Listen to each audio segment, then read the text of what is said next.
নমস্কার বন্ধুরা, আজ আমি আপনাদের করে দেখাবো পানি ফলের রসা। এই জন্য প্রথমে কড়াইতে সর্ষের তেল দিয়েছি।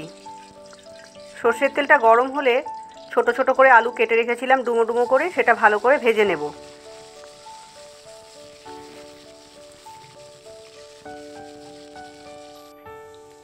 আলুতে একটু নুন আর একটু হলুদ দিয়ে ভেজে নিচ্ছি।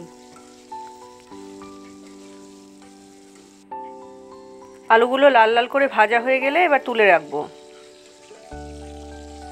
আলুগুলো তোলা হয়ে গেলে দুটো তেজপাতা আর গোটা জিরে তেলের উপরে ফোড়ন দেব।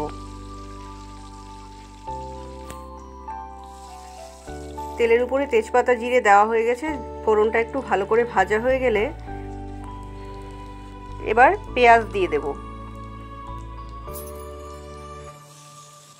পেঁয়াজটা হালকা গোল্ডেন ব্রাউন করে ভেজে নেব। পেঁয়াজটা ভাজা হয়ে গেছে, এবার পানি ফল ছোট ছোট করে পিস করে রেখেছিলাম সেটা দিয়ে ভালো করে ভাজবো। একটু নুন আর একটু হলুদ দিয়েছি, দিয়ে ভালো করে ভেজে নেব।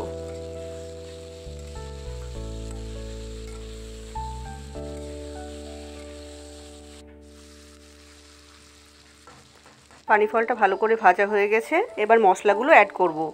প্রথমে দিয়েছি আদা, তারপরে জিরে গুঁড়ো, ধনে গুঁড়ো সব দেবো, একটু কাশ্মীরি লাল পাউডার দিয়েছি, লঙ্কার গুঁড়োও দিয়েছি। দিয়ে আর একটু ভালো করে মশলাটা কষে নেব।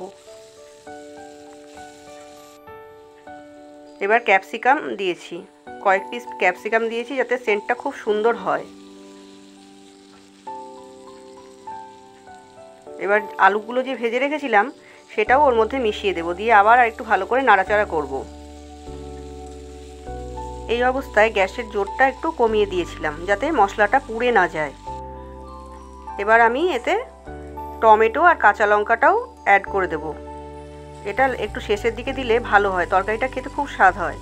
আপনারা একদিন আমার এই প্রসেসটা ফলো করে বাড়িতে রান্না করে খেয়ে দেখবেন, এত অপূর্ব খেতে লাগে পানি ফলের তরকারি। এটা লুচি, পরোটা, নান, রুটি সব কিছু, হাতে বানানো গরম রুটি সব কিছুর সাথে দারুণ মজা লাগে, দারুণ ভালো লাগে খেতে, খুব টেস্ট হয়। এটা একটু ভাজা হয়ে গেলে আমি এবার গরম জল এতে দিয়ে দেব তরকারিটা সেদ্ধ হওয়ার জন্য।